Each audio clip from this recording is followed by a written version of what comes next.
Keeper of Wild Words.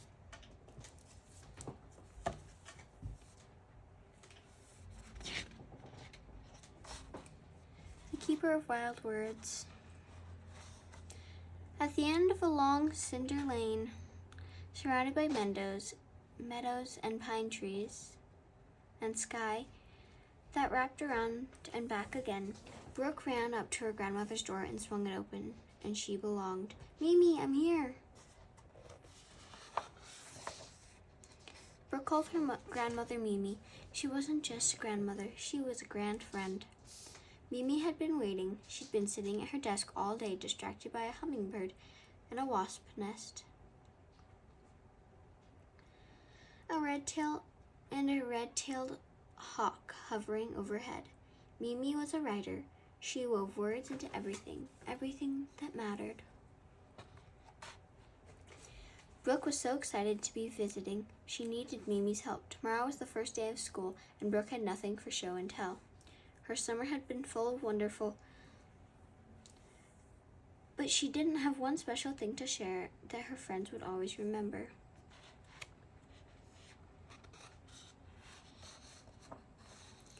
But today Mimi needed Brooke's help, too. She had something important to ask her. "I'm afraid some of my favorite words are disappearing. Some of the wild words I've known and loved my whole life. The words disappear if we don't share them when we talk, if we don't write them in our stories, if we don't read them in our books, if we don't use words, they can be forgotten.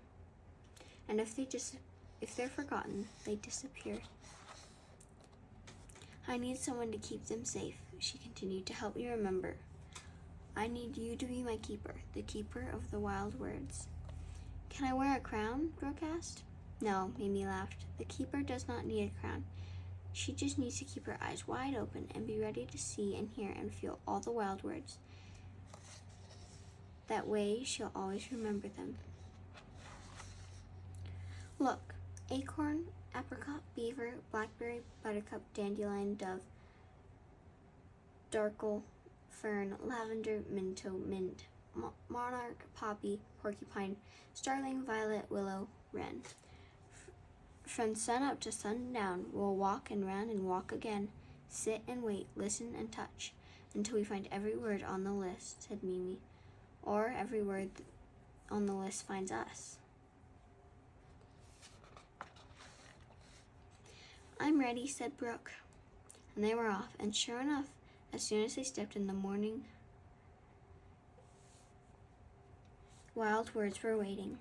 A wren sang a good morning song, a little brown bird with a voice like an angel, sitting up high, looking down, just waiting to say hello to the world. Bunches of violets spread underfoot. Sweet perfume filled the air, almost making Brooke dizzy. Their little purple faces smiled, inviting the day to begin.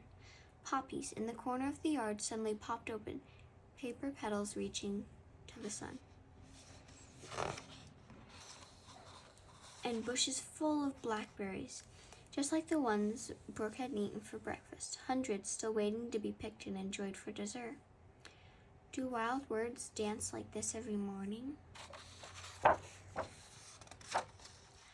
Along the way, Brooke picked up an acorn that fell from a mighty oak, big towering oak tree.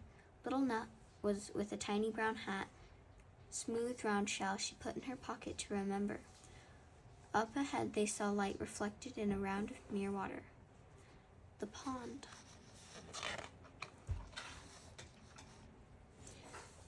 When Brooke scooped up a handful of water, silver minnows swam circles in her palm, now a pool. Whoever knew she could hold the wild. Then splash! Silence broke. A beaver jumped in and then swam under, swimming towards his den, climbing up on the other side of the pond, and then disappearing from view. I'm sure it's always busy around here, Brooke said. Always, Mimi answered. Bushes of mint surrounded the pond. Mimi picked stems and rubbed the leaves. Brooke picked a leaf and put it in her mouth. Fresh, sweet, tangy, from the ground, from the earth, she could taste the wild. Then the last visitor waddled by. Green velvet head, bright yellow beak. Mr. Drake, Papa Duck, run and quack, run. Lift off wings out. There he goes. What's next? The meadow. Just follow the trail and cut in the deep tall grass. Brook ran ahead. So free, so free. Butterfly, a monarch, diving in the breeze. Now you're just like me.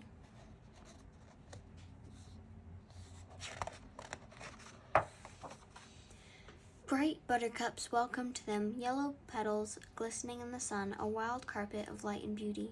Quick, make a wish, said Mimi, holding out a dandelion, fairy dust sitting on a stem. Blow on it and the seeds will fly, your tiny wishes in the air. At the top of the meadow, there stood an old willow tree, and the shake of the willows was like a dear friend. Mimi had known this tree forever. What a perfect place to have lunch, Mimi said. She took out 2 small sandwiches and apricots, picked from her yard, round and fuzzy fruit, sweet as could be, the juice dripping with every bite. Rows of lavender lined the field below, filling the air with a magical perfume. Just then, overhead, Brooke could not believe her eyes. There's a bird flying above us.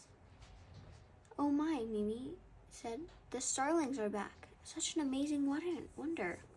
Thousands of birds swooped, darted, and turned, somehow always staying content. Then floated away as mysteriously as they came. Finally, as they wandered over the dense dark wood, Brooke had always been a little afraid of the forest, but now it was part of her wild, and she couldn't wait. A light rain started to fall, a sudden summer shower. The rain made the smells of the forest come alive and all the plants glisten. The ferns with the magnificent green feathered leaves for everyone to notice. What else do you see? Mimi asked.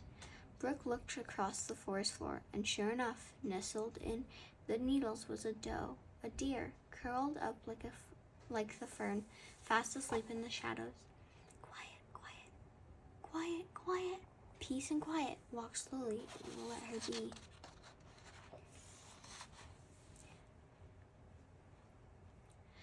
In the woods, things appeared around corners. Tucked deep ahead, they saw a rustling. Stop, Mimi said.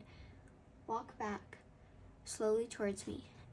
Right then, a porcupine popped out and ran up a tree. Porcupines, if they're scared, will let their quills fly. Surprises abound in the wild. Mimi had one other surprise. You know, my favorite wild word is not on the list, she said. It's standing right in front of me. A gurgling sound was coming from a clearing, light flickering on a glossy surface. It was a small stream, a brook.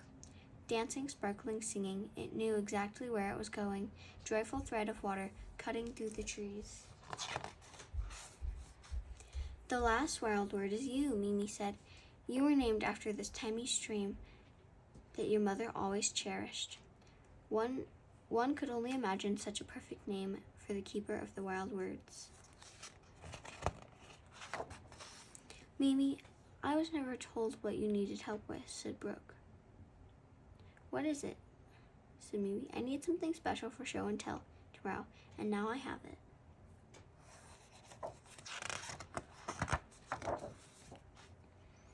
That night, the sky was soon to be painted, stars gleaming overhead, a beautiful wild curtain closing on the day. Mimi's wild words were safe. They were shared and remembered, understood and deeply loved. When the wild wraps around you, it stays forever in your heart. The end. Thank you for listening. Subscribe so you don't miss a story. If you liked this video, give me a thumbs up. You can find this book in the link below.